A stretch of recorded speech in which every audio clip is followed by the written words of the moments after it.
Dans les hautes sphères de la finance parisienne, Émile Rousseau s'était imposé comme une figure inébranlable. À 39 ans, il dirigeait un groupe international de stratégie d'investissement basé dans le 8e arrondissement, à 2 pas des Champs-Élysées. Ses décisions influençaient les mouvements de marché, ses déclarations étaient reprises dans les grands quotidiens économiques et son image projetait une réussite rare, presque clinique. Il n'avait pas d'enfant, vivait dans un duplex moderne près du parc Monceau et ses semaines étaient remplies de réunions, de dîners d'affaires et de voyages express entre Genève, Londres et Tokyo. Mais derrière cette façade impeccable, Émile ressentait de manière discrète mais persistante une forme de vide, une impression sourde que tout ce qu'il avait bâti, malgré son éclat, manquait d'ancrage. C'est dans cette brèche silencieuse que Camille est apparue. Camille Duhamel, avocate renommée en droit des affaires, était tout aussi redoutée dans les tribunaux que respectée dans les cercles juridiques. 37 ans, une éloquence mesurée, une élégance sobre et un sang-froid légendaire. Il s'était croisé à un colloque sur la responsabilité des entreprises, un de ces événements feutrés où les grands esprits se jaugeaient à coups de phrases calibrées et de regards discrets. Émile avait été attiré par sa manière de ne jamais chercher à plaire, et Camille, par la rigueur presque maladive avec laquelle il organisait ses idées. Leur relation avait commencé avec la précision d'un contrat, des rendez-vous soigneusement planifiés, des voyages programmés des semaines à l'avance et des échanges ponctués d'analyses partagées sur les affaires en cours. Mais peu à peu, entre les paragraphes de convention et les heures passées à débattre d'éthique professionnelle, un lien plus doux s'était tissé. Camille lui avait offert un équilibre qu'il n'attendait plus, une forme d'intimité qui ne réclamait pas d'explication ni de promesses vaines. 1 an plus tard, Émile lui avait demandé sa main, non pas dans un élan de passion irrépressible, mais avec une sincérité tranquille. Il ne cherchait plus l'euphorie des débuts, ni les frissons du drame. Il voulait de la stabilité, de la clarté, un foyer paisible à l'image de ses tableaux de bord, lisible, structuré, prévisible. Camille avait dit oui sans hésiter. Ils avaient choisi un château discret dans les environs de Bordeaux pour accueillir la cérémonie, loin du tumulte parisien, dans un décor de vignes, de pierres blanches et de lumière d'été. Alors que la date approchait, Émile gérait les préparatifs comme un nouveau projet d'entreprise. Appel au traiteur, vérification des chambres pour les invités, choix du menu, composition musicale, tout était calibré pour refléter l'élégance sobre qu'il souhaitait projeter. Camille, fidèle à elle-même, n'intervenait que lorsque c'était nécessaire. Le reste lui importait peu, tant que le moment était respectueux de leur parcours. Un soir, en révisant la liste des invités dans son bureau baigné par la lumière chaude des lampes de designer, Émile s'arrêta sur un nom qu'il n'avait pas encore écrit, Claire Martin. Il fixa l'écran pendant de longues secondes. Claire avait été sa femme, 7 ans auparavant. Ils s'étaient mariés jeunes, presque trop, portés par une passion fulgurante qui avait brûlé tout aussi rapidement qu'elle était née. Le divorce avait été discret, sans scandale, sans bataille judiciaire. Juste un éloignement progressif, fait de silence et de priorités divergentes. Elle enseignait alors la littérature dans un lycée de la banlieue lyonnaise et avait toujours refusé de suivre Émile dans ses déplacements professionnels, préférant ses livres et ses élèves à la frénésie du capital. Ils ne s'étaient pas revus depuis. Pas de message, pas d'appel. Rien. Une coupure nette, presque chirurgicale. Pourtant, ce soir-là, Émile éprouva une impulsion étrange. Il se dit que l'invité serait un geste de courtoisie, une manière élégante de clore ce chapitre de manière adulte. Il ne ressentait ni rancune, ni nostalgie, pensait-il. Juste une forme d'indifférence polie. Il ajouta son nom, chercha rapidement son adresse dans ses anciens fichiers et envoya une invitation par courrier sans trop réfléchir. Camille, en apprenant cela quelques jours plus tard, haussa légèrement les sourcils, mais ne posa aucune question. Elle savait qu'Émile n'était pas du genre à agir par impulsion sentimentale. Il devait y voir un acte de clôture, une signature de bas de page dans le livre de son passé. Elle n'insista pas. Et ainsi, à l'aube de ce qui devait être le début de sa nouvelle vie, Émile Rousseau s'apprêtait à tourner une page, persuadé que rien de ce qui appartenait à hier ne pourrait troubler l'ordre méticuleux de demain. Mais certaines histoires refusent d'être classées. Et certaines vérités attendent patiemment l'instant exact où elles peuvent tout bouleverser. Le ciel d'août, limpide et vaste au-dessus des vignes bordelaises, projetait une lumière dorée sur les pierres anciennes du château de Montremont. Le jardin, soigneusement décoré pour la cérémonie, accueillait les invités dans une atmosphère élégante, feutrée, empreinte de retenue. Les rangées de chaises blanches entouraient l'allée centrale recouverte de pétales clairs, et de chaque côté, les massifs de lavande diffusaient un parfum délicat que le vent léger répandait dans l'air. Des musiciens jouaient un morceau classique discret, juste assez audible pour habiller les murmures de conversations mondaines. Émile, vêtu d'un costume bleu nuit parfaitement taillé, allait de groupe en groupe avec cette aisance distante qui le caractérisait. Il saluait les associés venus de Londres, échangeait quelques mots avec les membres de sa famille venus de Strasbourg, puis remerciait le maire du village voisin pour sa présence symbolique. Tout était parfaitement en place. Tout fonctionnait à la minute près, comme il l'avait imaginé.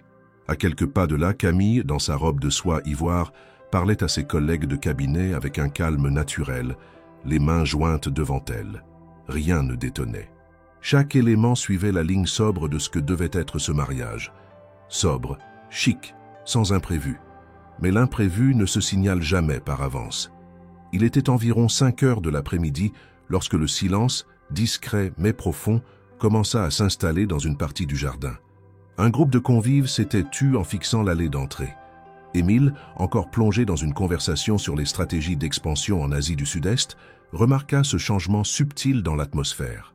Il se tourna, le regard interrogateur, puis s'immobilisa complètement. Claire Martin venait d'arriver. Elle marchait lentement, ses cheveux relevés en un chignon simple, sa robe bleu foncé contrastant avec les tons pastels dominants de la cérémonie. Mais ce n'était pas elle qui accrochait tous les regards. C'était le petit garçon qui marchait à ses côtés, tenant sa main avec assurance. L'enfant semblait avoir 6 ans, peut-être un peu plus. Il portait une chemise blanche impeccable, un pantalon beige clair et des chaussures brunes légèrement trop grandes pour ses pieds. Ses cheveux, châtains et légèrement ondulés, tombaient de manière presque identique à ceux d'Émile sur ses anciennes photos d'enfance. Et surtout, il y avait ce regard, un regard intense, droit, dont la couleur oscillait entre le vert profond et le noisette doré. Un regard que Claire connaissait bien, qu'elle avait vu autrefois s'éclaircir d'orgueil, se plisser de frustration ou s'endurcir sous la pression. Émile resta figé. Pendant quelques secondes, il ne sut pas quoi penser. Son cerveau, pourtant capable de décoder les structures les plus complexes d'un bilan financier en un coup d'œil, n'arrivait pas à classer ce qu'il voyait. L'enfant ressemblait à une projection miniature de lui-même à l'âge de la primaire. Les traits du visage, la posture, même la façon de marcher légèrement penché en avant, tout résonnait comme un écho venu du passé. Claire, elle, gardait le regard droit. Elle ne souriait pas, mais n'exprimait aucune hostilité. Elle s'approcha d'un pas calme, sans chercher à créer de scène, sans théâtralité. Elle échangea un signe de tête poli avec une hôtesse qui l'orienta vers les sièges réservés aux invités. Émile suivait chacun de ses gestes avec une attention fébrile. Son souffle était plus court, ses tempes s'étaient mises à battre, et il sentait une légère moiteur lui gagner les paumes. Les invités reprirent peu à peu leur bavardage, confus mais soucieux de ne pas rompre l'étiquette. Personne n'osait poser la question à voix haute, mais l'enfant suscitait des regards insistants. Camille, qui n'avait pas encore vu la scène, poursuivait sa discussion, concentrée sur les derniers ajustements logistiques.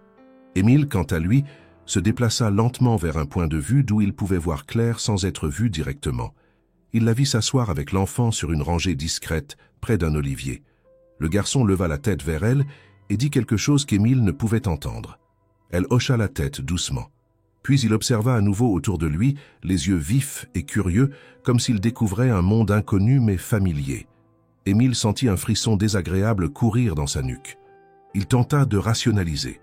Peut-être que l'enfant n'était pas ce qu'il semblait. Peut-être était-il le fils d'un cousin, d'un ami. Mais non, ce visage, ce regard, ce n'était pas une simple ressemblance. C'était comme voir un souvenir incarné. Il recula d'un pas, se heurta à un serveur qui passait avec un plateau de coupe. Il s'excusa brièvement, mais sa voix trahissait déjà un trouble. Il n'arrivait plus à se concentrer sur rien. L'heure approchait. Les invités furent invités à prendre place. Les musiciens jouèrent une mélodie plus solennelle. Camille prit la main de son père, prête à remonter l'allée vers l'autel. Émile se posta au bout de l'allée, droit, mais l'esprit loin de la scène. Ses yeux, malgré lui, cherchaient Claire. Et chaque fois qu'il croisait le regard de l'enfant, une sensation d'irréalité le traversait. Lorsque Camille arriva à sa hauteur, souriante et sereine, Émile lui tendit la main. Elle la prit. Le prêtre commença son discours. Les mots s'enchaînaient, mais ils n'atteignaient plus vraiment Émile. Il entendait un brouhaha distant, comme s'il assistait à sa propre cérémonie à travers une vitre épaisse. Claire ne disait rien. Elle observait. Elle attendait. Et l'enfant, ce garçon silencieux mais expressif, ne détournait jamais les yeux de lui. Ce fut un moment suspendu, dense, presque étouffant. La cérémonie poursuivait son cours, les phrases se succédaient, les rituels aussi. Mais une tension invisible s'était installée entre les chaises, entre les arbres, entre les battements de cœur. Émile sentait que quelque chose d'essentiel avait été déplacé, et il n'en contrôlait plus la direction.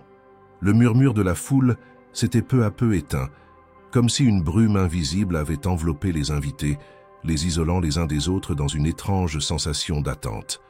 Le prêtre, d'un ton posé, poursuivait la cérémonie en déroulant les étapes prévues.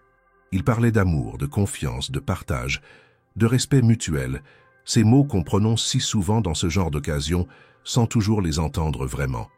Camille écoutait avec attention, gardant sa main doucement posée sur celle d'Émile, qui, lui, semblait ailleurs. Depuis l'arrivée de Claire et du petit garçon, sa présence s'était comme dissoute dans l'air. Il était là physiquement, mais tout en lui trahissait une absence criante. Ses yeux ne suivaient plus le fil de la cérémonie. Ils étaient attirés malgré lui vers un point fixe, quelques rangées plus loin, là où Claire était assise, droite, le visage calme, et où l'enfant le regardait toujours avec la même intensité muette. Ce regard pesait sur lui. Il n'était pas accusateur. Il n'était pas triste non plus. C'était un regard rempli de questions, de celles qu'on ne formule pas encore avec des mots, mais qui existent déjà dans le silence. Émile clignait des yeux plus souvent, se passait la main sur le col de sa chemise puis sur sa nuque. La chaleur du jour semblait soudain plus écrasante, ou peut-être était-ce son propre corps qui réagissait à la tension intérieure. Une goutte de sueur descendit lentement le long de sa tempe, qu'il essuya d'un geste rapide. Il tenta de se reconcentrer, mais sa mâchoire s'était crispée. Ses pensées tournaient en boucle autour du visage de l'enfant, de cette ressemblance qui ne laissait place à aucun doute, de cette présence qui bouleversait toutes ses certitudes. Les mots du prêtre résonnaient à ses oreilles comme une langue étrangère. Lorsque ce dernier lui posa une question rituelle à laquelle il devait répondre par un simple « oui », Émile mit quelques secondes à réagir. Il sursauta légèrement, jeta un regard rapide vers Camille, puis articula une réponse presque inaudible, ce qui provoqua un léger malaise chez certains invités. Camille fronça imperceptiblement les sourcils, mais resta digne, fidèle à son caractère. Elle ne montra rien, mais ses doigts se raidirent légèrement dans la main d'Émile, comme si elle essayait de le ramener à elle, de le retenir dans cette réalité qui semblait lui échapper. Le silence s'épaississait. Chaque geste d'Émile devenait plus hésitant. Lorsqu'il devait tendre la main pour prendre l'anneau, il la leva avec un instant de retard, manquant presque le timing prévu. Ses yeux glissèrent à nouveau vers Claire, qui ne bougeait pas. Elle observait, sans intervenir, comme une figure plantée là par la force du passé, silencieuse mais puissante. L'enfant, lui, restait assis, immobile, avec cette expression entre la curiosité et la gravité, une expression que seul un enfant peut avoir sans vraiment en connaître le poids. Chaque seconde devenait une épreuve. Émile essayait de contrôler sa respiration, de maintenir une posture convenable, mais tout en lui criait la confusion. Il se souvenait du jour de son divorce avec Claire, de la façon dont il s'était quitté, sans éclat, sans explication approfondie, chacun s'éloignant dans son propre monde. Il se souvenait aussi qu'il n'avait jamais vraiment regardé en arrière. Il avait tourné la page, ou du moins, il s'était convaincu de l'avoir fait. Et pourtant, à cet instant précis, cette page non lue revenait avec une force inattendue, s'imposant dans ce moment qu'il croyait maîtriser. Le prêtre poursuivait, parlant maintenant des engagements solennels devant les témoins, de l'union des âmes et des chemins de vie qui se rejoignent. Émile ne savait plus s'il devait écouter ou fuir. Le trouble était si profond qu'il commençait à s'imaginer des voix autour de lui, des chuchotements qui n'existaient pas. Il crut entendre une invitée murmurer « Tu as vu l'enfant ?» puis une autre dire « Il lui ressemble tellement », mais il ne savait plus si c'était réel ou le fruit de son propre vertige. Il jeta un regard à Camille. Elle le fixait maintenant, avec une attention nouvelle, comme si elle percevait enfin que quelque chose ne tournait pas rond. Il voulut lui sourire, mais son visage resta figé. Il essaya de lui serrer la main plus fort, mais elle ne répondit pas à la pression. Ce contact silencieux, autrefois synonyme de complicité, devenait maintenant une tension muette.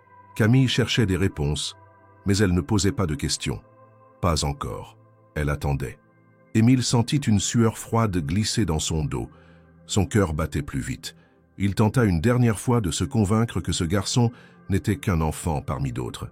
Que Claire l'avait peut-être adopté, qu'elle assistait à la cérémonie par simple politesse, par maturité, par cette élégance distante qui la caractérisait. Mais rien, absolument rien dans cette scène, ne collait avec ces hypothèses fragiles. Claire n'était pas venue par hasard, elle n'était pas venue seule, et cet enfant n'était pas n'importe qui. Le prêtre annonça alors le moment du consentement. C'était le point de non-retour. Le moment où l'on dit oui, et où ce oui engage tout ce qui suit. Camille le regardait, droite, assurée, belle dans sa simplicité. Elle attendait sa réponse. Le silence s'installa. Émile ne répondit pas.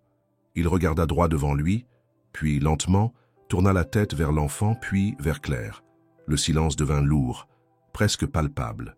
Tous les invités retenaient leur souffle. On entendait le vent dans les feuilles, les oiseaux dans les arbres. Mais aucun mot ne venait. Ce silence, plus violent que n'importe quel cri, plus clair que n'importe quelle explication, s'était imposé.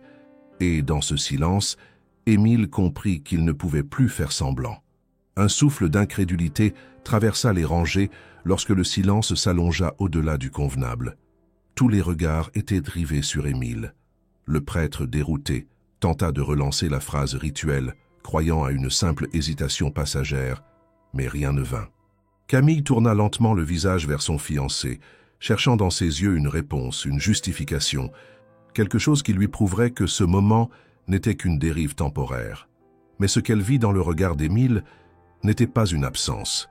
C'était une tempête, une confusion absolue, une peur sourde, et surtout une perte totale de contrôle, chose rare chez un homme habitué à tout maîtriser. Les secondes se traînèrent. Le silence se mua en malaise, puis en stupeur. Émile cligna des yeux, respira plus fort, puis sans prévenir, il fit un pas en arrière. Camille, toujours figée, ne bougea pas. Il baissa les yeux comme si le sol sous ses pieds menaçait de s'ouvrir. Puis il leva les yeux une dernière fois vers Claire et le garçon, toujours assis dans le calme absolu, et enfin il tourna les talons. D'un pas rapide mais incertain, Émile quitta l'allée, traversant les invités pétrifiés, sans un mot, sans un regard en arrière. Le murmure monta aussitôt, confus, empli d'étonnements et de chuchotements incontrôlables. Certains invités se tournèrent vers Claire, cherchant une réaction. D'autres fixaient Camille, qui restait debout, droite, mais dont les yeux trahissaient un choc profond.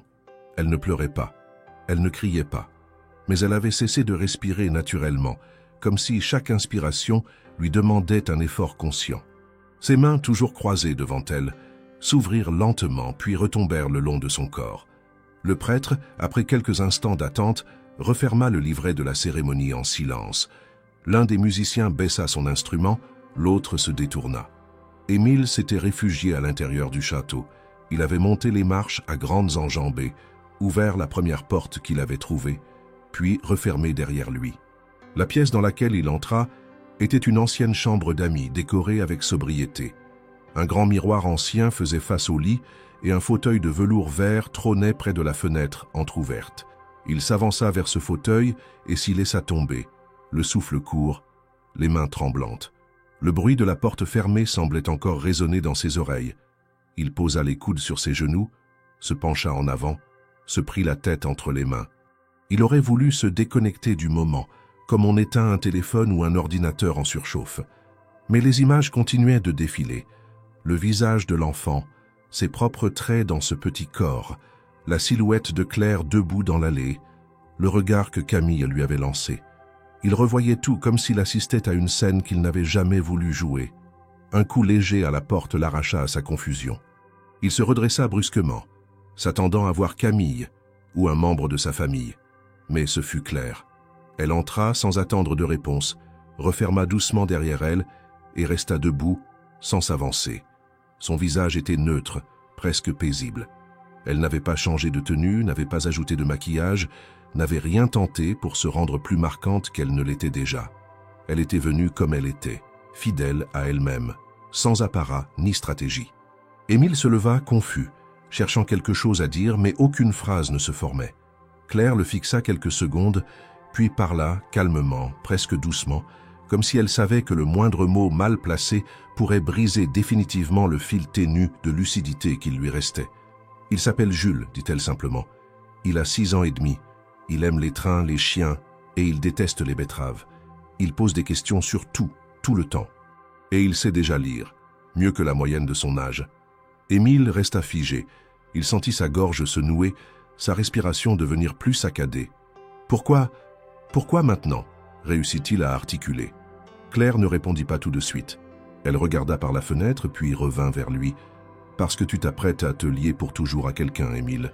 Et parce que malgré tout, malgré les années, je savais que tu méritais de savoir, même si tu ne m'as jamais demandé. » Il ouvrit la bouche, referma, chercha de nouveau. Les mots manquaient. « Tu savais ?»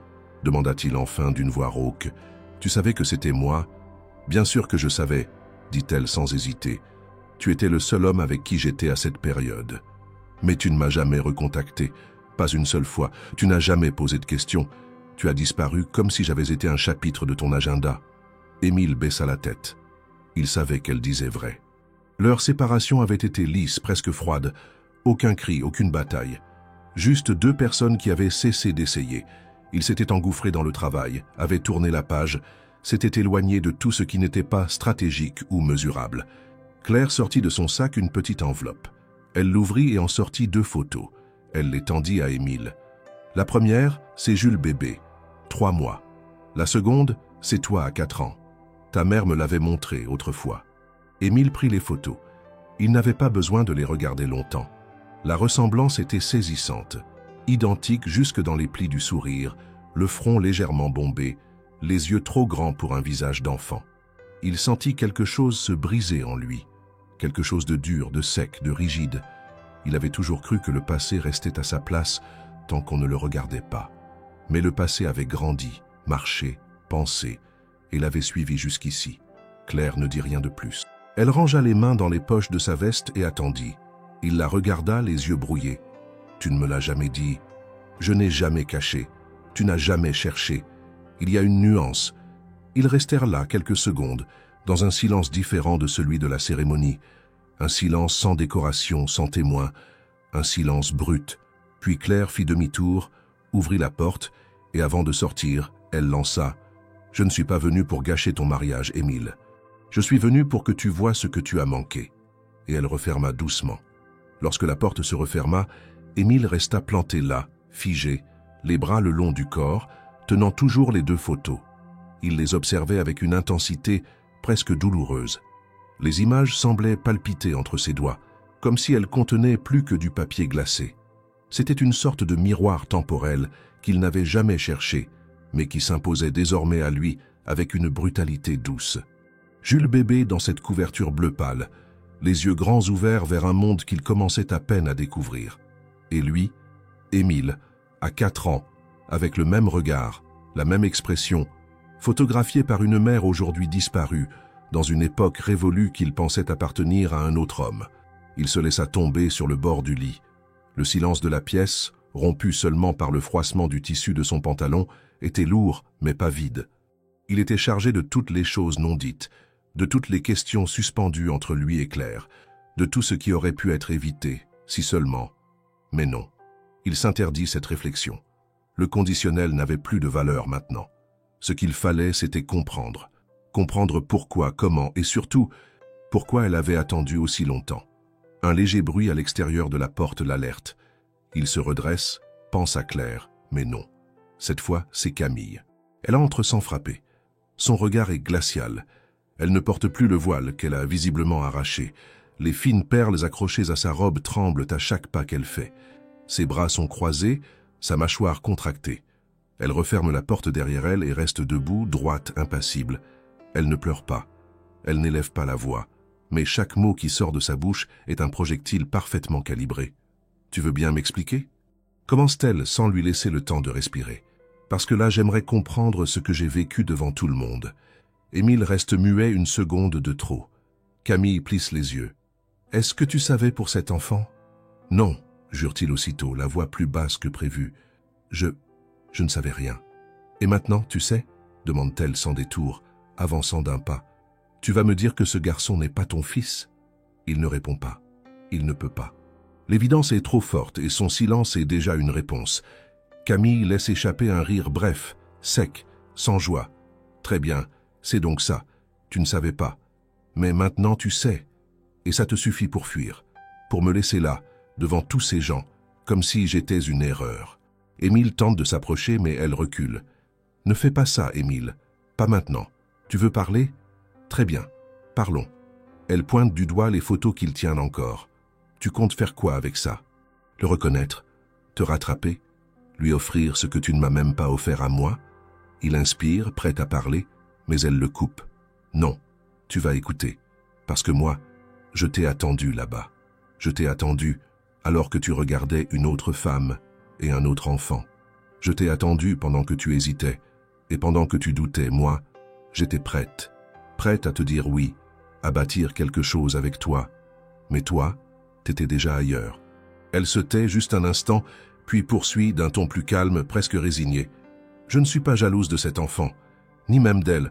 Je suis juste en colère d'avoir été choisie par défaut. Parce que c'est ça, n'est-ce pas? Tu croyais vouloir une vie organisée, sans drame, sans imprévu, et puis le passé a frappé à la porte.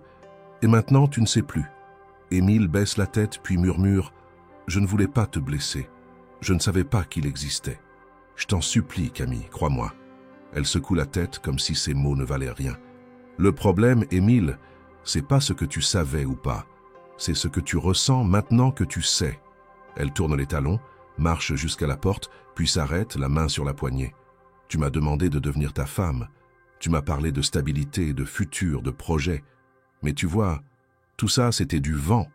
Tu voulais que la vie te ressemble. Mais la vie, elle est faite d'imprévus. Et tu n'étais pas prêt pour ça. » Puis elle sort sans fracas, sans claquement de porte, juste une sortie nette, comme une fin de chapitre qu'on n'a pas eu le temps de réécrire. Émile reste seul, encore une fois. Mais cette fois, ce n'est pas un vide apaisant, c'est un vide rempli de poids. Il se lève lentement, se dirige vers la fenêtre. Le jardin est toujours là, immobile, comme si rien ne s'était passé. Les invités se dispersent lentement. Certains restent figés, d'autres discutent en aparté, gênés. Claire est toujours assise. Jules aussi. Ils ne bougent pas. Ils attendent. Il quitte la chambre, descend les escaliers, les pas plus lents. Il s'arrête un instant dans le couloir. Sa mère, debout près d'une porte, l'observe sans dire un mot. Elle le regarde avec une compassion distante, comme si elle comprenait ce que son fils vivait, mais n'avait plus la force d'intervenir. Il hoche la tête, puis continue sa marche. Lorsqu'il arrive enfin dans le jardin, Claire lève les yeux vers lui mais ne dit rien. Jules aussi lève la tête, et cette fois, il sourit. Un petit sourire discret, presque timide, mais sincère. Émile s'approche. Il s'agenouille à la hauteur de l'enfant. « Salut », dit-il simplement. Jules l'observe un instant, puis demande « C'est toi, mon papa ?» Émile reste figé. La question posée avec une innocence tranchante le frappe de plein fouet. Il regarde Claire, qui ne bouge pas. Elle ne répond pas non plus. Elle lui laisse la liberté de dire ou non. Émile inspire et répond « Je ne sais pas, mais j'aimerais le savoir. » Jules hoche la tête puis demande « On peut faire un test, comme dans les films ?» Claire intervient enfin d'un ton posé « Si tu veux. Je ne suis pas venu pour t'imposer quoi que ce soit. Je suis venu pour te donner la possibilité de choisir. » Émile regarde Jules, puis Claire, puis Jules à nouveau. « Alors oui, faisons-le. Je veux savoir. » La salle de réception était maintenant presque vide. Les invités, après de longues minutes d'hésitation et de conciliabule, avaient fini par quitter le domaine. Certains le faisaient avec gêne, d'autres avec une curiosité dévorante, et quelques rares avec une compassion silencieuse, mais tous étaient conscients d'avoir assisté à un effondrement public. Un mariage interrompu à la dernière seconde, un départ du marié sans explication, l'apparition soudaine d'un enfant inconnu. Il y avait de quoi alimenter les conversations pendant des semaines. Les domestiques commençaient à ranger les nappes, à démonter les arches florales, à replier les chaises. Le décor se vidait avec la même lenteur qu'une marée se retire, laissant derrière elle les restes visibles de ce qui aurait dû être une journée de célébration. Émile, lui, était toujours assis sur un banc de pierre, dans un coin ombragé du jardin. Claire et Jules étaient repartis peu après leur courte conversation. Aucun mot d'adieu n'avait été échangé. Pas besoin. Tout avait été dit pour ce jour-là. Restaient maintenant les conséquences. Il avait donné son accord pour faire un test, mais cela n'avait rien réglé. Il sentait en lui une multitude de plaques tectoniques se déplacer lentement, prêtes à provoquer des secousses plus fortes encore. La porte vitrée s'ouvrit derrière lui. Il n'eut pas besoin de se retourner pour savoir que Camille s'approchait. Son pas, précis et assuré, il le connaissait par cœur. Il l'avait entendu des centaines de fois, dans des bureaux, des restaurants, dans l'intimité de leur appartement. Ce pas qui ne traînait jamais, qui allait droit au but, comme elle. Lorsqu'elle s'arrêta à sa hauteur, il leva lentement les yeux. Elle n'avait pas changé de tenue, mais sa posture avait changé. Elle n'était plus la future épouse radieuse. Elle était redevenue Camille Duhamel, l'avocate redoutable, la femme qui n'acceptait pas d'être prise pour une idiote, ni en public, ni en privé. Elle s'assit sans lui demander la permission, jambes croisées, mains posées sur ses genoux. Ils restèrent un moment silencieux, le bruit lointain des oiseaux remplissant l'espace entre eux. « Tu m'as humilié », dit-elle enfin, sans lever la voix. Émile voulut parler, mais elle leva une main pour l'interrompre. « Je ne parle pas de la cérémonie. Ce n'est qu'un théâtre, des gens, des fleurs, des musiciens. Ce n'est pas ça qui m'a blessé. Ce qui m'a blessé, Émile, c'est d'avoir été mise de côté dans un moment où tu aurais dû me faire confiance. » Il soupira, fatigué. « Je ne savais rien, Camille. Ce garçon, il m'a frappé de plein fouet. Je ne pouvais pas continuer comme si de rien n'était.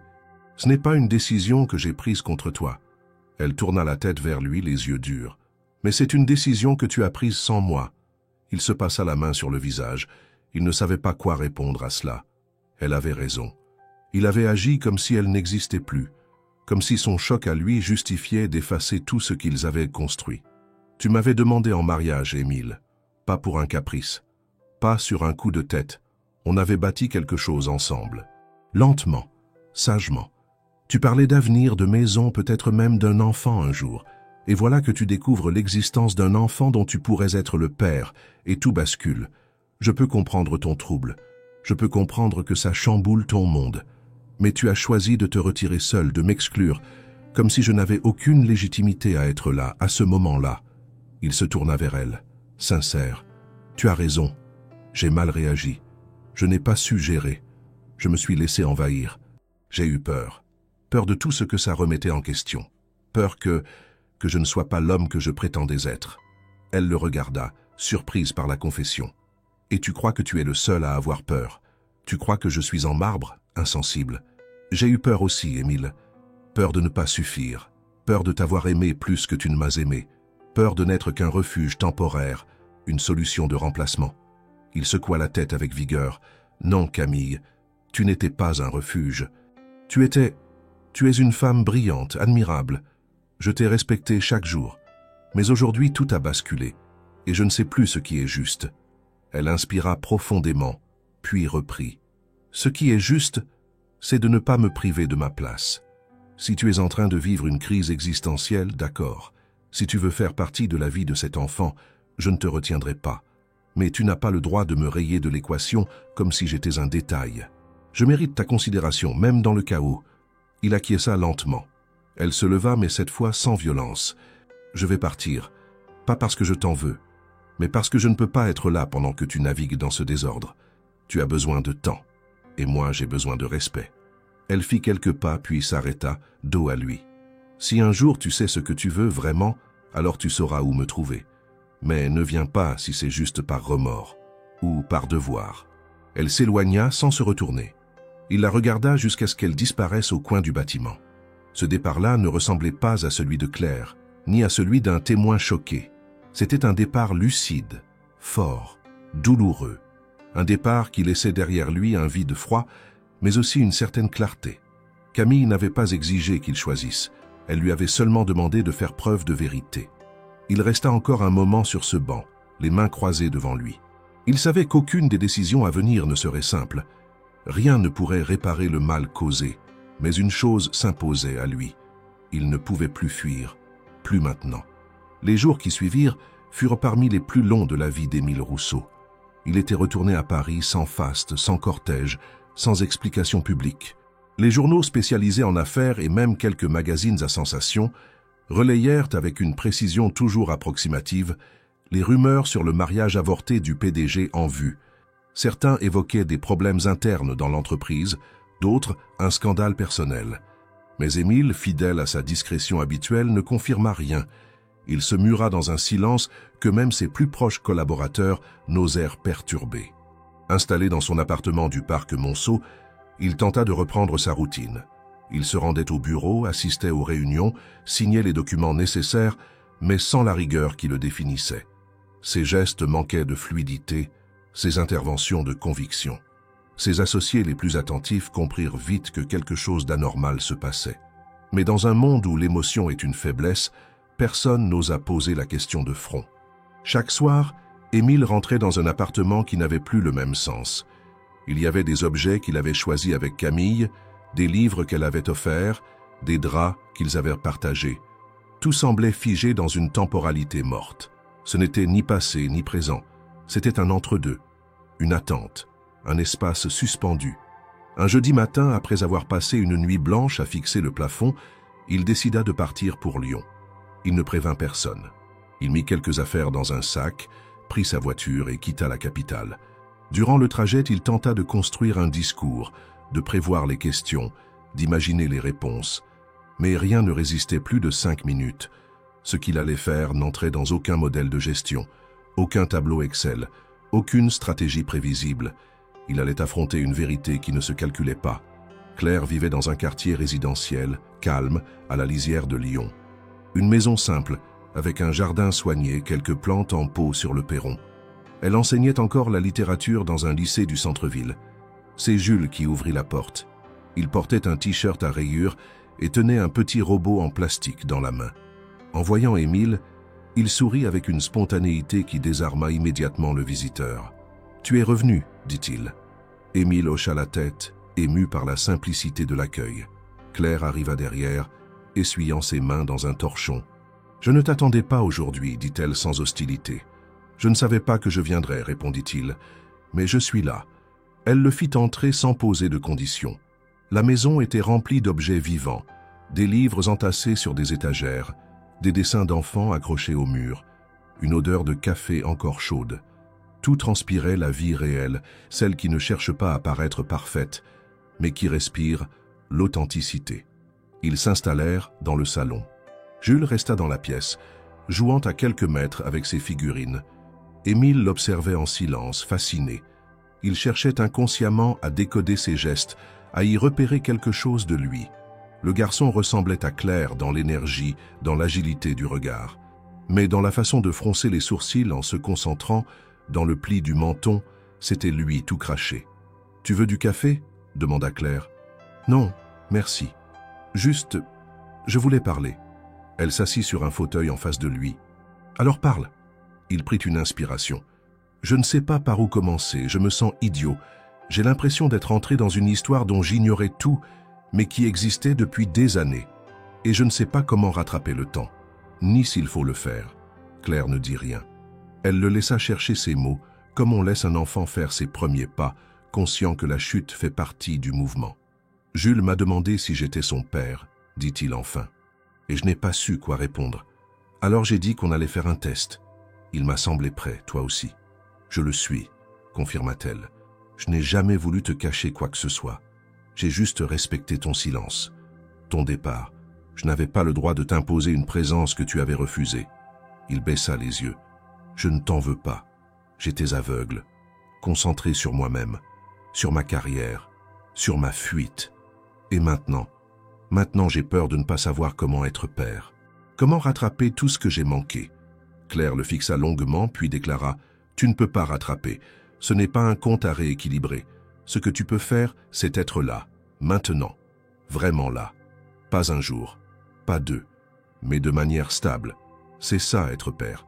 Ce n'est pas une biologie, ce n'est pas une preuve, c'est une présence. » Jules s'approcha à ce moment-là. Il posa son robot sur la table, regarda Émile et demanda « Tu vas revenir demain ?» Émile sourit, d'un sourire triste mais sincère. « Tu veux que je revienne ?»« Oui, » répondit l'enfant sans hésiter. Claire les regarda tous les deux, puis elle se leva, alla chercher un dossier posé sur une commode et le tendit à Émile. « Voici les papiers pour le test. Tout est prêt. Il te suffit d'aller au laboratoire demain matin. J'ai signé mon autorisation. Jules est d'accord aussi. Il veut savoir. Il a ce droit. » Émile prit le dossier. Ses mains tremblaient légèrement. « Merci. Pour ta confiance. Ce n'est pas de la confiance, c'est de la clarté. Si tu veux entrer dans sa vie, fais-le avec lucidité. Sinon, pars. Mais ne sois pas une apparition. » Il acquiesça. Il comprenait enfin ce que signifiait cette responsabilité. Ce n'était pas seulement un lien du sang, c'était un engagement à long terme, fait de gestes simples, de constance, de respect. Il passa encore 1 heure chez eux, assis avec Jules, parlant de choses anodines, ses jeux préférés, ses dessins animés, son école. Puis il partit. Le lendemain, à 8 heures précises, il était au laboratoire. Et lorsqu'il donna son nom, ce fut avec une voix plus ferme, parce que maintenant il savait ce qu'il venait chercher.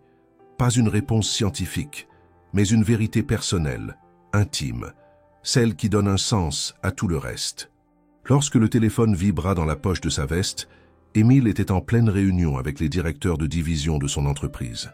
C'était une matinée ordinaire, ou du moins, cela aurait dû l'être. Les chiffres du trimestre étaient solides, les objectifs atteints, les partenaires satisfaits. Pourtant, depuis plusieurs jours, il participait aux discussions avec une attention déconnectée. Il entendait les mots, lisait les tableaux, mais n'y réagissait plus comme avant. Il hochait la tête au bon moment, faisait quelques commentaires stratégiques, mais quelque chose en lui s'était déplacé. Il n'était plus au centre. Il était en périphérie de sa propre vie professionnelle, comme un observateur qui cherche un sens à ce qu'il a longtemps cru essentiel. Il sortit de la salle discrètement, s'excusa brièvement, puis composa immédiatement le numéro du laboratoire. La voix au bout du fil fut calme, professionnelle. La technicienne confirma que les résultats étaient disponibles. Émile sentit son cœur se contracter dans sa poitrine. Il demanda si les résultats pouvaient lui être envoyés par mail, mais la femme insista. Pour des raisons de confidentialité et de respect des normes, il ne transmettait les résultats qu'en main propre ou en présence de l'intéressé. Il raccrocha, saisit sa veste, informa son assistante qu'il devait s'absenter, puis quitta le bâtiment sans même consulter son agenda. Le laboratoire était situé dans un quartier calme de la rive gauche, un endroit impersonnel, blanc, aseptisé, comme tous les lieux conçus pour les vérités médicales. Il se présenta à l'accueil, patienta quelques minutes, puis fut conduit dans un petit bureau fermé où une biologiste lui tendit une enveloppe scellée. Il la prit avec une lenteur presque cérémoniale, la fixa longuement, comme si elle allait exploser entre ses doigts. Puis, dans un mouvement sans retour, il l'ouvrit. La réponse était claire, sans ambiguïté, 100% de concordance. Jules était bien son fils biologique. Le papier glissa sur la table. Il ferma les yeux un instant. Il ne fut pas submergé par une émotion bruyante. Il ne pleura pas. Il ne se leva pas d'un bond. Ce qui l'envahit, ce fut un vertige muet, comme si les murs s'étaient légèrement inclinés, comme si le sol, sans céder, avait changé de texture. Une page venait d'être tournée sans bruit. Pas une fin. Un commencement. Mais un commencement qui portait en lui la charge de toutes les années manquées. Il resta là, dans ce bureau sans fenêtre, à fixer le vide. Il revit Jules, son visage, ses expressions, la façon dont il avait souri lors de leur première rencontre, ce mélange de timidité et de lucidité rare. Il se rappela de ses gestes, de ses questions, de cette confiance spontanée qu'il lui avait accordée sans exiger de preuves. Et il se rappela de Claire, de sa posture droite, de sa voix calme, de sa décision de ne rien imposer. Elle avait attendu, pas pour elle, pour Jules, pour lui laisser la possibilité de choisir. En quittant le laboratoire, Émile ne retourna pas immédiatement au bureau. Il marcha longuement dans les rues, passant de place en place, de pont en pont, sans but précis. Il avait toujours vécu dans un monde de chiffres, de délais, d'enjeux mesurables. Mais ce résultat, bien que quantifié, venait de le projeter dans une dimension totalement différente, celle où rien ne se contrôle, celle où les responsabilités ne s'achètent pas, où les émotions ne se négocient pas. Il ne pouvait pas déléguer cela à un assistant, ni l'inclure dans une stratégie annuelle. Il s'arrêta dans un parc, s'assit sur un banc. Des enfants jouaient autour de lui. Il les regarda, avec une acuité nouvelle. Ils couraient, criaient, se disputaient, se réconciliaient. Il pensa à Jules, à ce qu'il avait vécu sans lui, aux anniversaires ratés, aux cauchemars sans bras protecteurs, aux fêtes d'école sans figure paternelle, et une vague de culpabilité, dense, silencieuse, s'abattit sur lui. Pas une culpabilité victimaire, une culpabilité concrète.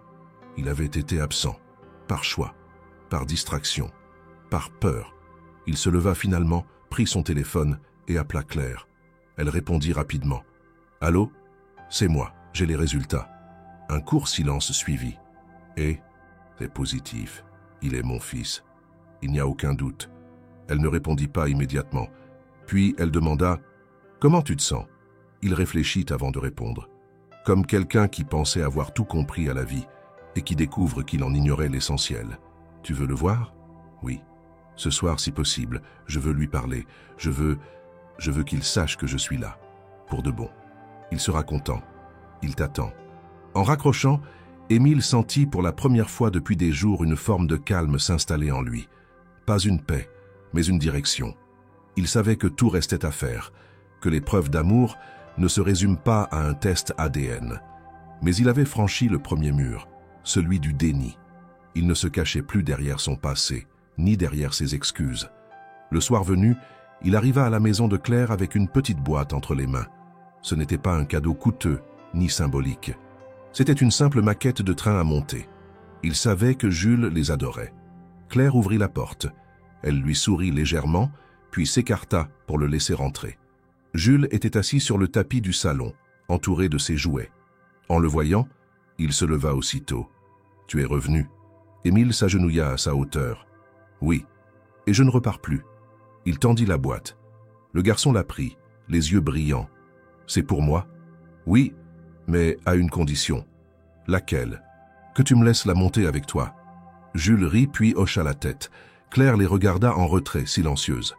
Et pour la première fois, Émile sentit qu'il avait enfin commencé à habiter un rôle qu'il n'avait jamais préparé, mais auquel il appartenait désormais.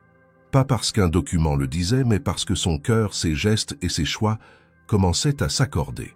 Les jours qui suivirent cette première soirée ensemble s'enchaînèrent dans une étrange continuité, ni brutale, ni linéaire. Émile, qui avait toujours vécu au rythme des agendas, des échéances et des courriels urgents, découvrait une temporalité nouvelle, faite de silences partagés, de gestes simples, de paroles inutiles mais précieuses. Il avait réorganisé son emploi du temps sans la moindre hésitation, repoussant réunions, déléguant des missions, prétextant un besoin de recul temporaire.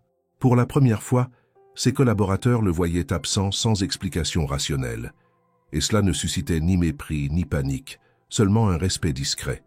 Chaque fin de semaine, il faisait le trajet Paris-Lyon, quittant la capitale le vendredi soir pour arriver dans la maison tranquille où Claire et Jules l'attendaient désormais comme une évidence. Il dormait à l'hôtel les premières nuits, puis peu à peu, Claire lui proposa de rester dans la chambre d'amis. L'idée d'un rapprochement sentimental ne fut jamais abordée, ni rejetée. Ce n'était pas le sujet. Ce qui comptait, c'était Jules, et leur capacité à tisser un lien que le temps avait empêché de naître plus tôt. Avec l'enfant, les premières interactions étaient timides, presque cérémonielles. On montait des maquettes, on lisait des histoires, on dessinait côte à côte sans toujours parler. Émile découvrit que Jules aimait les vieux films d'animation, les planètes, les listes de noms d'animaux marins. Il posait beaucoup de questions, parfois étranges, parfois brillantes, toujours sincères. Pourquoi les étoiles brillent-elles? Est-ce que les chiens rêvent? Pourquoi les gens se disputent-ils s'ils s'aiment?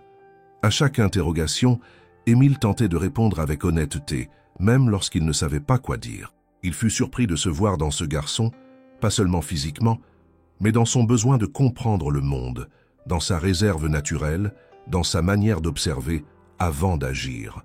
Il remarquait des détails infimes, une mouche sur la vitre, une nuance de couleur dans les feuilles, un tic de langage chez ses enseignants. Émile se revoyait enfant, déjà trop sérieux, trop conscient de ce qui l'entourait. Mais Jules, lui, avait un environnement plus chaleureux, plus stable, et il semblait plus libre de poser ses propres balises. Un dimanche, alors qu'ils marchaient tous les deux dans un parc près de la maison, Jules demanda, sans détour, « Est-ce que tu étais triste quand tu ne savais pas que j'existais » Émile s'arrêta, pris au dépourvu. Il regarda son fils, puis répondit sans détour, « Je ne le savais pas. Mais maintenant que je le sais, je me rends compte qu'il manquait quelque chose. C'est comme si j'avais perdu un morceau de moi sans m'en apercevoir. » Jules acquiesça, l'air pensif. « Moi, je suis content que tu sois là maintenant. » Ces mots, simples, avaient un effet dévastateur. Émile sentit une chaleur lui monter au visage. Ce n'était pas de l'émotion facile, c'était une forme de reconnaissance brute, celle qu'aucune réussite professionnelle ne pouvait égaler.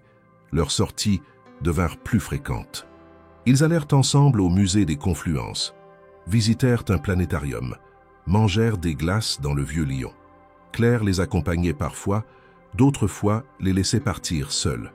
Elle observait sans intervenir, mais Émile percevait dans ses gestes un soulagement, une confiance progressive. Une fois, en rentrant d'un après-midi à la bibliothèque, Jules dit à Claire en entrant, « Maman, il lit les histoires comme toi, mais il change les voix pour les personnages. Et il fait les monstres très drôles. » Claire sourit. Elle croisa le regard d'Émile, et dans cet échange silencieux, il y avait une reconnaissance mutuelle. Il n'était pas encore un père au sens plein, mais il avançait. Et elle lui accordait cette place, pas en paroles, mais en gestes. Un soir, alors que Jules dormait, Claire et Émile se retrouvèrent dans la cuisine, chacun avec une tasse de thé à la main. Le silence était confortable, loin des tensions du passé. « Tu sembles différent, dit-elle doucement. Je me sens différent. Comme si quelque chose s'était réveillé, ou plutôt, comme si j'avais arrêté de fuir. Tu avais fui quoi ?» Il haussa les épaules. « L'idée d'échouer, l'idée de ne pas savoir aimer autrement que par devoir, d'être un homme qui donne tout au travail, mais rien d'humain autour. Et j'ai failli t'effacer. J'ai failli passer à côté de lui. De vous. » Claire ne répondit pas tout de suite. Elle fixait sa tasse, pensive. « Tu n'as pas à te flageller. Tu es là maintenant, et ça, c'est ce qui compte pour lui. Et pour toi. » Elle leva les yeux vers lui et dit, « Je suis plus prudente, mais je te regarde. Je t'observe avec lui, et ça me donne de l'espoir. Pas pour nous deux, pas encore, mais pour lui. Et peut-être, avec le temps, pour autre chose. » Ils se regardèrent longtemps sans ajouter un mot. Il n'y avait pas de romantisme, pas de drame. Juste une vérité nue, construite au fil des jours, des regards, des absences qui se comblaient. Émile repartit à Paris le lendemain avec un sentiment étrange. Il n'avait pas de plan, pas de garantie, mais il avait un but. Il rentra chez lui, reconfigura son agenda, réduisit ses déplacements, réaffecta des responsabilités. Et pour la première fois, il prit des décisions non pas pour maximiser ses résultats, mais pour préserver un espace nouveau, fragile, mais précieux. Un espace qu'il n'avait jamais su réclamer, mais qui désormais lui appartenait autant qu'il l'avait mérité. Le printemps s'installait doucement sur Lyon, couvrant les arbres de jeunes feuilles et adoucissant l'air encore piquant du matin. Émile s'était de plus en plus habitué à ce rythme régulier qui l'éloignait peu à peu de son ancienne vie. Les allers-retours entre Paris et Lyon ne le fatiguaient plus comme avant. Ils étaient devenus des ponts entre deux réalités, deux versions de lui-même. Le cadre rigide du dirigeant cédait progressivement la place à une version plus souple, plus attentive, moins centrée sur la performance et davantage sur la présence. Ce samedi-là, Émile était arrivé tôt chez Claire. Jules l'attendait, prêt, avec son sac à dos plein de crayons, de livres et de jouets minuscules. Ils avaient prévu un déjeuner dans un restaurant familial en dehors de la ville, un endroit avec une terrasse et une petite aire de jeu que Claire leur avait recommandé. Elle ne les accompagnait pas cette fois, préférant rester chez elle pour corriger des copies. C'était la première sortie père-fils en totale autonomie, et ni Claire ni Jules ne semblaient inquiets. Émile, lui, ressentait une légère appréhension. Pas de panique, mais un trac diffus, comme s'il passait un test invisible. La matinée se passa sans accroc. Ils parlèrent peu pendant le trajet, mais la musique douce à la radio, les regards échangés et les rires soudains de Jules suffisaient à créer un climat de complicité tranquille. Une fois installés à table, ils commandèrent des plats simples. Jules choisit des nuggets et des frites, Émile une salade composée. Pendant qu'ils attendirent leurs assiettes, l'enfant dessina sur un coin de nappe en papier. Il dessinait un train comme toujours, mais cette fois, il ajouta 2 silhouettes sur le quai. « Qui sont-ils » demanda Émile en pointant les personnages. Lui, c'est moi, dit Jules, et lui, c'est toi. On va prendre le train ensemble. Émile sourit, touché. Tu voudrais qu'on fasse un voyage tous les deux? Oui, à Paris. Je veux voir où tu habites. Cette demande, prononcée sans détour, le prit par surprise. Il n'y avait jamais pensé, pas sérieusement du moins. L'idée que Jules puisse venir chez lui, découvrir son monde, sa maison, son quotidien sans Claire, était à la fois exaltante et déroutante. Il répondit prudemment. « C'est une belle idée. Tu crois que ta maman serait d'accord ?» Jules haussa les épaules. « Faut lui demander. Mais moi, j'aimerais bien. Tu m'enverras une photo de ta maison. » Émile promit.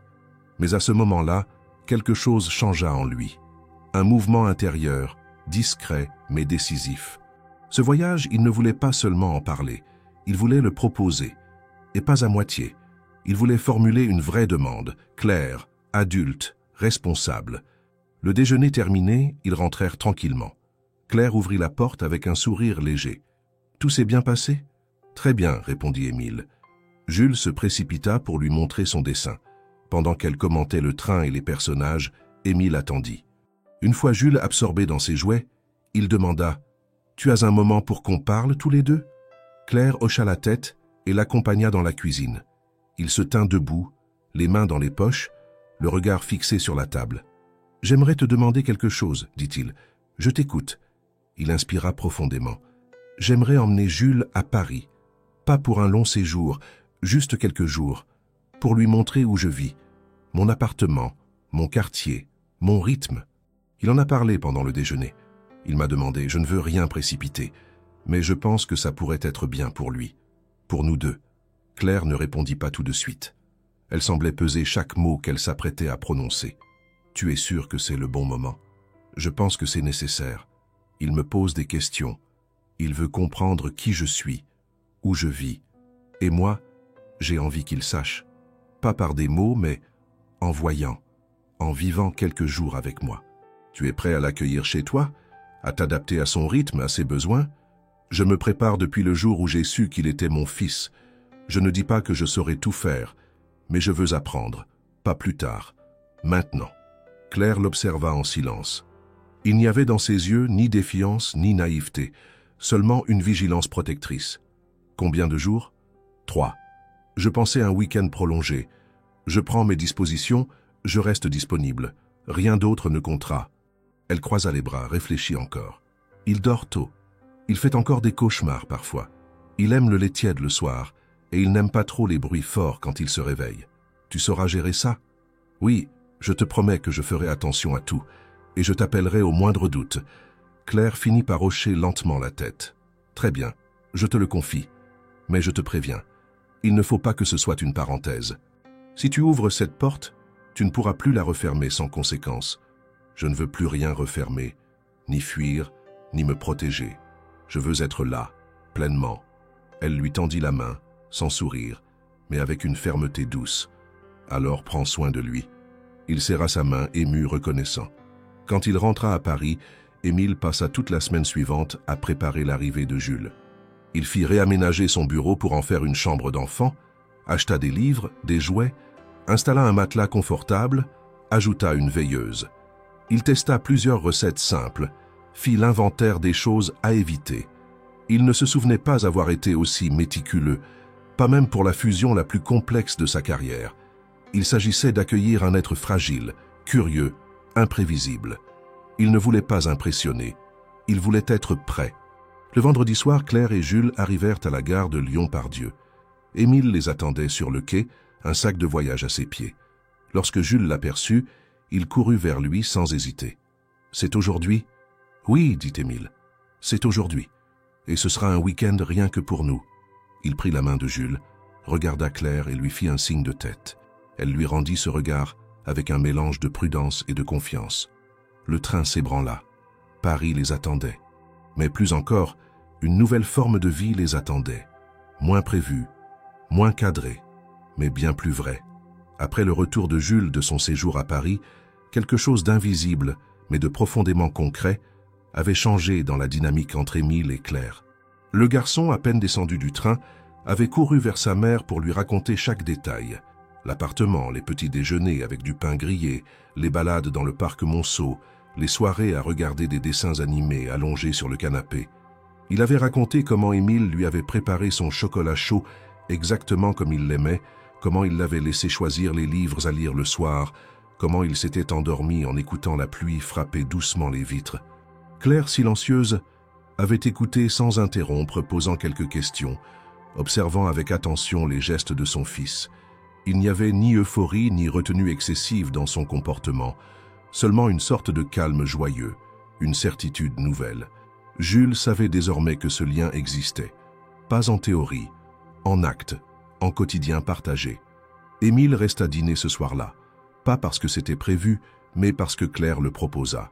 C'était la première fois depuis longtemps qu'ils se retrouvaient à table à trois, dans une configuration presque banale, presque domestique. Claire avait préparé un gratin de légumes, Jules avait mis la table avec sérieux, et Émile, maladroitement, avait versé de l'eau dans les verres. Le repas se déroula simplement, ponctué par les commentaires de Jules, qui alternaient entre le récit de ses aventures et des réflexions plus enfantines. Il parlait de Paris comme d'un endroit désormais familier, non comme une ville étrangère. Une fois le garçon couché, Claire proposa un thé. Ils s'installèrent dans le salon, chacun sur un fauteuil, dans un silence qui n'avait rien de pesant. Émile savait qu'un moment important se préparait.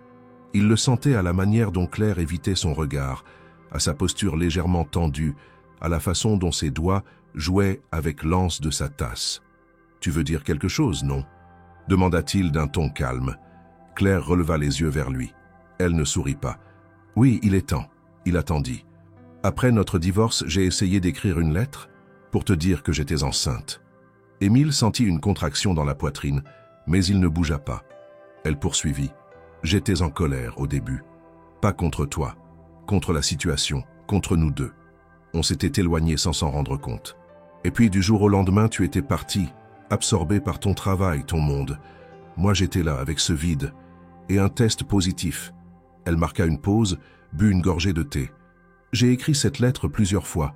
Je l'ai jetée, réécrite, relue. Puis un jour, je suis tombé sur un article qui annonçait ton nouveau poste à la tête du groupe. Il y avait une photo de toi, avec une femme à ton bras. J'ai compris que tu avais recommencé ta vie. Et je me suis dit que je ne voulais pas te ramener en arrière. Pas comme ça. » Émile serra les mains sur ses genoux. « Tu pensais que je n'aurais pas voulu... Je ne savais pas. Mais j'avais peur. Peur que tu refuses. Peur que tu m'accuses d'avoir voulu te piéger. Peur que tu réclames des droits sans avoir envie d'assumer ce qu'ils impliquent. Alors j'ai protégé Jules.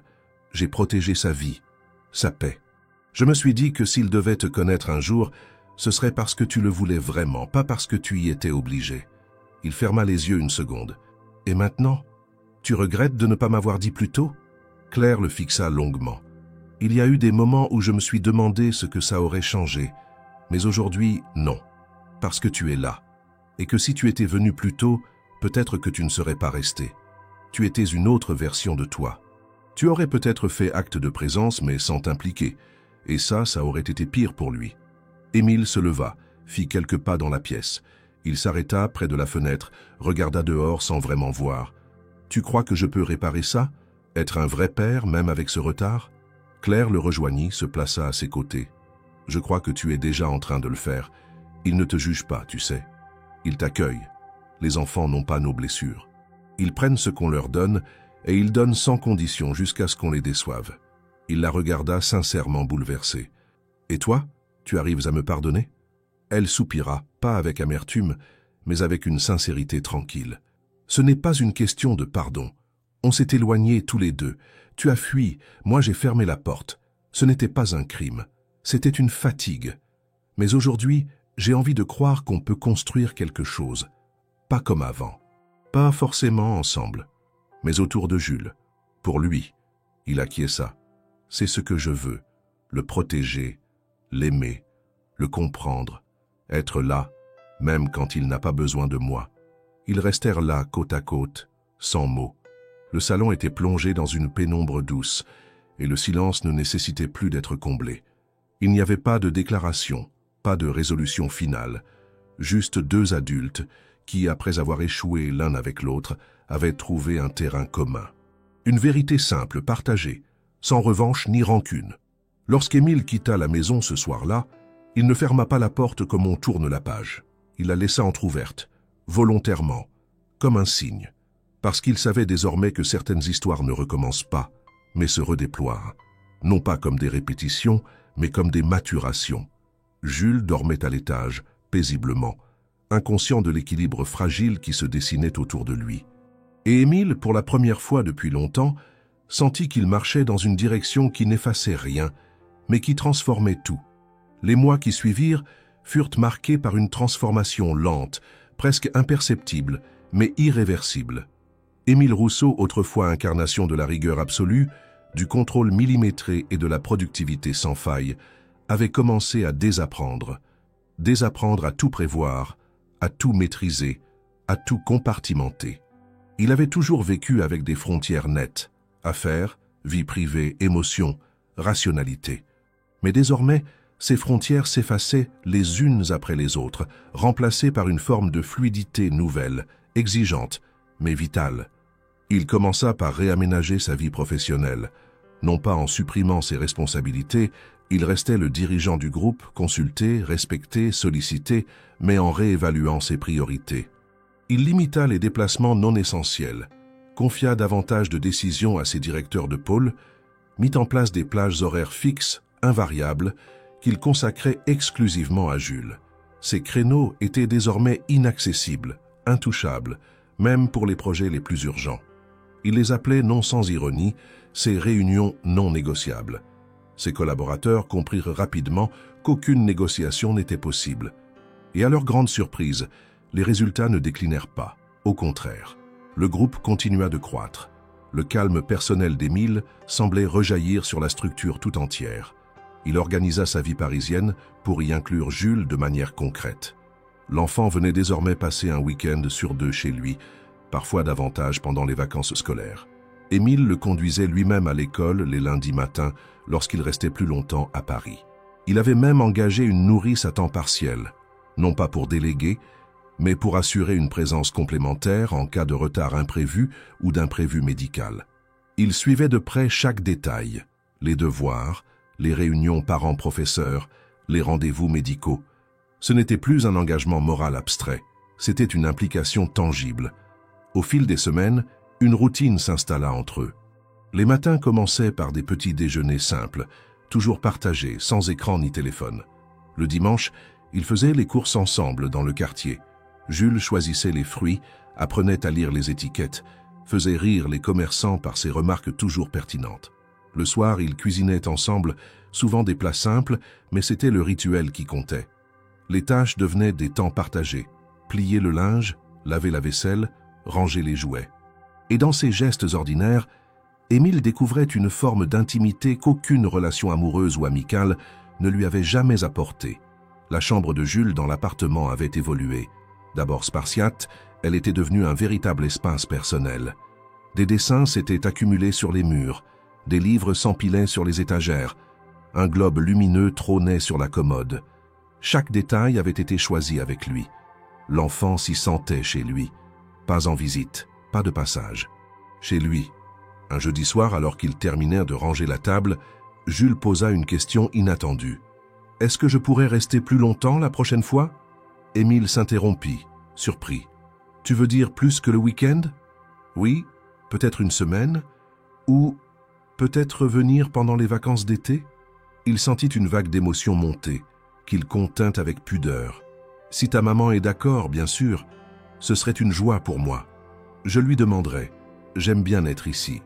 Même quand tu travailles. » Il ne répondit pas immédiatement. Ce moment si simple était pour lui une confirmation précieuse.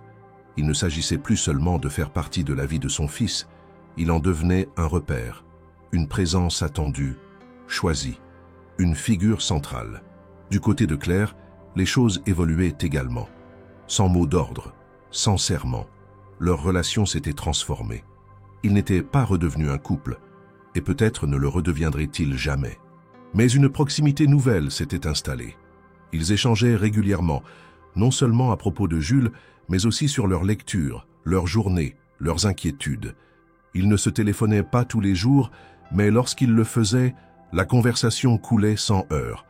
Et lorsqu'Émile se rendait à Lyon, il dînait souvent avec Claire, même lorsque Jules n'était pas là. Ces repas, loin d'être romantiques, étaient marqués par une profonde écoute réciproque. Ils partageaient leurs doutes, leurs constats, sans essayer de convaincre l'autre, sans tension. Un soir, alors qu'il prenait un café après un dîner calme, Claire lui dit « Je te regarde avec lui, et je vois un homme que je n'ai pas connu. Pas à ce point-là. » Émile ne sut quoi répondre, il se contenta de la regarder. « Tu as changé, » reprit-elle, « mais pas en reniant ce que tu étais. Tu t'es ouvert, tu t'es rendu accessible. Et ça, c'est ce que Jules voyait en toi depuis le début. » Il baissa les yeux, touché. « J'aurais aimé en être capable plus tôt. Peut-être que tu ne pouvais pas. Peut-être que c'est lui qui t'a permis de le devenir. » Elle ne dit rien de plus. Mais dans cette phrase, il y avait tout ce qu'il n'avait pas su se dire auparavant. Émile ne vivait plus avec des échéances. Il vivait désormais avec des présences. Jules avait bouleversé son monde, non par un événement spectaculaire, mais par la constance de sa joie, de ses questions, de sa confiance. Et Claire, par son calme, son respect de ses choix, son refus de manipuler les émotions, lui avait permis de se reconstruire sans culpabilité. Dans cette nouvelle configuration, Émile n'était plus seulement un homme de pouvoir. Il était un homme en chemin, chaque jour un peu plus proche de ce qu'il avait toujours cherché sans le savoir, une vie qui ait du sens. C'était un vendredi de juin, un de ces jours où l'été donne ses premiers indices sans encore s'imposer. Le soleil filtrait à travers les grands arbres qui bordaient l'école primaire de Jules, projetant des ombres nettes sur le sol encore tiède de la cour. La fin de l'année approchait, et avec elle, les rituels habituels, les bulletins, les dernières réunions parents-professeurs, les spectacles organisés par les élèves. Jules participait à une représentation inspirée de contes traditionnels, dans une adaptation collective montée par sa classe. Claire en avait parlé à Émile plusieurs semaines auparavant. Il avait immédiatement bloqué la date dans son agenda, sans même consulter ses obligations professionnelles. Rien n'aurait pu le faire manquer cet événement. Il était arrivé en avance, comme à son habitude, tenant à bien choisir sa place dans la salle polyvalente qui servait de théâtre. Il salua la directrice, s'installa au deuxième rang, à quelques mètres de la scène improvisée. Les chaises pliantes étaient déjà occupées par des parents bavards, certains avec des bouquets de fleurs, d'autres armés de téléphones prêts à filmer chaque minute. Il n'avait rien emporté, sinon sa présence entière. Claire arriva quelques instants plus tard, seule, vêtue avec sa sobriété coutumière, une robe d'été simple, des sandales, les cheveux détachés. Elle aperçut Émile, vint s'asseoir à ses côtés sans cérémonie. « Merci d'être là, » dit-elle doucement. « Je ne l'aurais manqué pour rien au monde, » répondit-il. Ils échangèrent un regard, et il n'était plus nécessaire de se dire plus. Entre eux, la complicité s'était installée sans heurts, avec une stabilité presque troublante. Ni couple, ni amis au sens classique, ils formaient un lien inédit, solide, tissé autour de Jules, mais nourri par une attention réciproque, sincère, sans exigence. La lumière baissa légèrement. Le bruit se fit plus discret. Les enfants entrèrent sur scène, costumés avec les moyens de l'école, entre couronnes de carton, tissus colorés et faux animaux en peluche. Jules apparut en dernier, dans un costume de renard malicieux, tenant un livre ouvert à la main. Son rôle était celui du narrateur, celui qui reliait les scènes, qui introduisait les personnages, qui tenait le fil du récit. Il parlait d'une voix claire, posée, avec une assurance qui étonna même Claire. Elle jeta un œil vers Émile, dont le visage était figé, tendu d'émotions contenues. Chaque mot prononcé par Jules était un rappel de ce qu'ils avaient manqué, mais aussi de ce qu'ils avaient réussi à bâtir depuis. Il articulait avec soin, regardait le public droit dans les yeux, riait avec ses camarades sans jamais perdre le fil.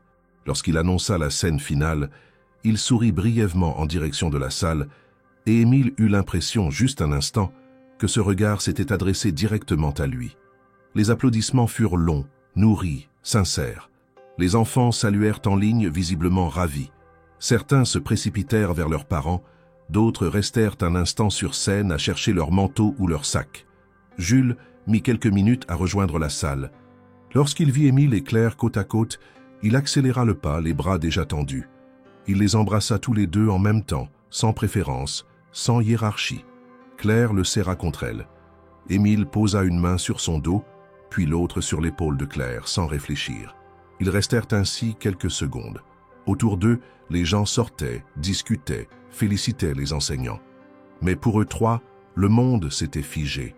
Ce n'était pas une photo de famille. Ce n'était pas une scène mise en scène. C'était une vérité en mouvement. Une vérité sans explication, sans étiquette. Une évidence née du chaos, de la peur, du silence, de la patience, du choix. Émile relâcha doucement son étreinte, regarda Jules. « Tu as été incroyable. » Le garçon haussa les épaules, faussement modeste. « C'était pas si difficile. J'avais appris tout par cœur. » Claire rit doucement. « Tu étais très juste. Et très beau. » Jules, soudain gêné, tourna les yeux. « On va prendre une glace ?» Ils acceptèrent.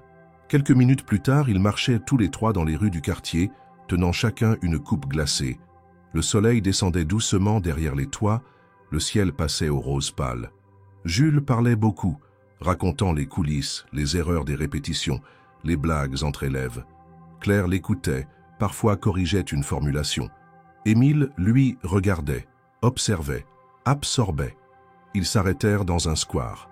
Jules partit jouer avec des camarades, leur racontant sans doute ses aventures récentes. Émile et Claire restèrent sur un banc, en retrait. Il ne parla pas tout de suite. Puis, d'une voix basse, « Tu te rends compte de ce qu'on a construit ?»« Oui, et surtout de ce qu'on a évité de détruire. » Il la regarda. « Tu crois que c'est possible, un jour, de reprendre « toi et moi ?» Elle le fixa longuement. Son regard n'était ni fuyant, ni surpris. « Je crois que ce qu'on est aujourd'hui vaut plus que ce qu'on a été.